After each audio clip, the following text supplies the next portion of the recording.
What's up, Jaguars? Mr. Crowder here. Wednesday. Today we're going to read a personal narrative called The Setting Sun and the Rolling World by Charles Mungoshi. This is about Zimbabwe. It's a landlocked country in Africa. Uh, Traditionally, many Zimbabweans have made a living farming the land. When farming goes well, food is plentiful. But farmers are always at the mercy of unpredictable rainfall and weather. This is in your My Perspectives book, starting on page 67. Um, Here we go. Old Masani raised his dusty eyes from his hoe and the unchanging stony earth he had been tilling and peered into the sky. The white speck whose sound had disturbed his work and thoughts was far out at the edge of the yellow sky near the horizon. Then it disappeared quickly over the southern rim of the sky, and he shook his head. He looked to the west. Soon the sun would go down. He looked over the sun-blasted land and saw the shadows creeping east, blearier and taller with every moment that the sun shed each of its rays. Unconsciously wishing for rain and relief, he bent down again to his work and did not see his son, Namo, approaching. Namo crouched in the dust near his father and greeted him. The old man half raised his back, leaning against his hoe, and said what had been bothering him all day long. "You haven't changed your mind?" "No, father." There was a moment of silence. Old Masani scraped earth off his hoe. "Have you thought about this, son?" "For weeks, father." "And you think that's the only way?" "There is no other way." The old man felt himself getting angry again. But this would be the last day he would talk to his son. If his son was going away, he must not be angry. It would be equal to a curse. He himself had taken chances before, in his own time, but he felt too much of a father. He had worked and slaved for his family, and the land had not betrayed him. He saw nothing now but disaster and death for his son out there in the world. Lions had long since vanished, but he knew of worse animals of prey, animals that wore redder claws than the lions, beasts that would not leave an unprotected homeless boy alone. He thought of the white metal bird, and he felt remorse. "Think again. You will end dead. Think again of us, of your family. We have a home, poor though it is, but can you think of a day you have gone without?" "I have thought everything over, father. I am convinced this is the only way out." "There is no only way out in the world, except the way of the land, the way of the family. The land is overworked and gives nothing now, father, and the family is almost broken up." The old man got angry. Yes, the land is useless. True, the family tree is uprooted and it dries in the sun. True, many things are happening that haven't happened before, that we did not think would happen, ever. But nothing is more certain to hold you together than the land and a home, a family. And where do you think you are going, a mere beardless kid with the milk not yet dry on your baby nose? What do you think you will do in the great treacherous world, where men twice your age have gone and returned with their backs broken, if they returned at all? What do you know of life? What do you know of the false honey bird that leads you the whole day through the forest to a snake's nest? But all he said was, "Look, what have you asked me, and I have denied you? What that I have I not given you for the asking? All. You have given me all, father." And here, too, the son felt hampered, patronized, and his pent-up fury rolled through him. It showed on his face, but stayed under control. "You have given me damn all and nothing. You have sent me to school and told me the importance of education, and now you ask me to throw it on the rubbish heap and scrape for a living on this tired, cold shell of the moon. You ask me to forget it and muck around in this slow dance of death with you. I have this one chance of making my own life, once in all eternity, and now you are jealous. You are afraid of your own death. It is, after all, your own death. I shall be around a while yet. I will make my way home if a home is what I need. I am armed more than you think and wiser than you can dream of." But all he said, too, was, "Really, father, have no fear for me. I will be all right. Give me this chance. Release me from all obligations and pray for me." There was a spark in the old man's eyes at the words of his son. But just as dusk quickly settled over a glittering pebble revealed by the hoe, so a murkiness hid the gleam in the old man's eye. Words are handles made to the smith's fancy, and are liable to break under stress. They are too much fat on the hard, unbreaking sinews of life. Do you know what you are doing, son? Yes.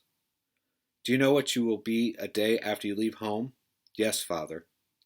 A homeless, nameless vagabond living on dust and rats' droppings, living on thank yous, sleeping up a tree or down a ditch, in the rain, in the sun, in the cold, with nobody to see you, nobody to talk to, nobody at all to tell your dreams to. Do you know what it is to see your hopes come crashing down like an old house out of season, and your dreams turning to ash and dung without a tang of salt in your skull? Do you know what it is to live without a single hope of ever seeing good in your own lifetime?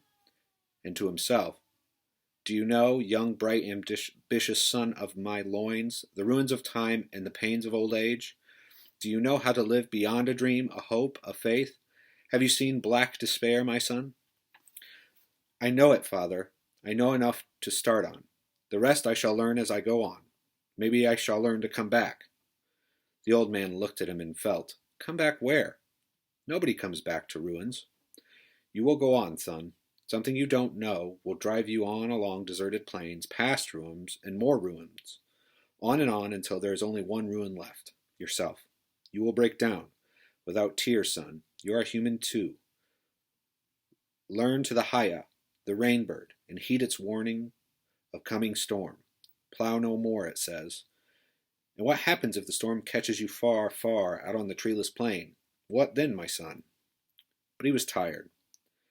They had taken over 2 months discussing all this, going over the same ground like animals at a drinking place until, like animals, they had driven the water far deep into the stony earth until they had sapped all the blood out of life and turned it into a grim skeleton, and now they were creating a stampede on the dust, groveling for water.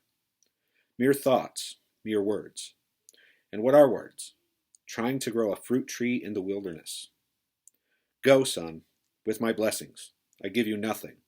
And when you remember what I am saying, you will come back. The land is still yours. As long as I am alive, you will find a home waiting for you. Thank you, Father. Before you go, see Chiremba. You are going out into the world. You need something to strengthen yourself. Tell him I shall pay him. Have a good journey, son. Thank you, Father. Namo smiled and felt a great love for his father.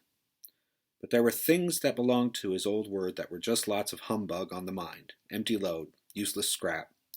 He would go to Chiremba, but he would burn the charms as soon as he was away from home and its sickening environment. A man stands on his feet and guts. Charms were for you. So is God, though much later. But for us now, the world is godless. No charms will work. All that is just the opium you take in the dark and the hope of a light. You don't need that now. You strike a match for light. Namo laughed. He could be so easily light-hearted. Now his brain worked with a fury only known to visionaries. The psychological ties were now broken. Only the biological tied him to his father. He was free. He too remembered the aeroplane which his father had seen just before their talk. Space had no bounds and no ties. Floating laws ruled the darkness, and he would float with the fiery balls. He was the sun, burning itself out every second and shedding tons of energy which it held in its power, giving it the thrust to drag its brood wherever it wanted to. This was the law that held him, the mystery that his father and ancestors had failed to grasp and which had caused their being wiped off the face of the earth. This thinking reached such a pitch that he began to sing, imitating as intimately as he could Satchmo's voice. What a wonderful world! It was Satchmo's voice that he turned to when he felt buoyant. Old Masani did not look at his son as he left him. Already, his mind was trying to focus at some point in the dark, unforeseeable future. Many things could happen, and while he still breathed, he would see that nothing terribly painful happened to his family, especially to his stubborn last-born, Namo. Tomorrow, before sunrise, he would go to see Chiremba and ask him to throw bones over the future of his son. And if there were a couple of ancestors who needed appeasement, he would do it while he was still around. He noticed that the sun was going down, and he scraped the earth off his hoe. The sun was sinking slowly, bloody, red, blunting, and blurring all the objects that had looked sharp in the light of day. Soon a chilly wind would blow over the land, and the cold, cloudless sky would send down beads of frost like white ants over the unprotected land. So there you have it, guys. That was The Setting Sun and the Rolling World. I'm going to give you just a little bit of insight into what I think about this. Obviously, it's this inner and outer dialogue between a father and son where you not only hear what they're saying to each other, but you also hear some of their inner dialogue in some of those passages. And they're having this idea about, tradition versus what's new and things like that, trying to, a young man going out into the world. So clearly this is some sort of rite of passage. So again, we have to, this personal narrative we have to read a little bit more into, and what the lesson is. Now, obviously, this is told from a third person omniscient, because you can't read each other's thoughts. It's a third person omniscient narrator. But kind of interesting. And so you'll just need to answer the questions in the Google form for today. And that's it. Thanks, guys.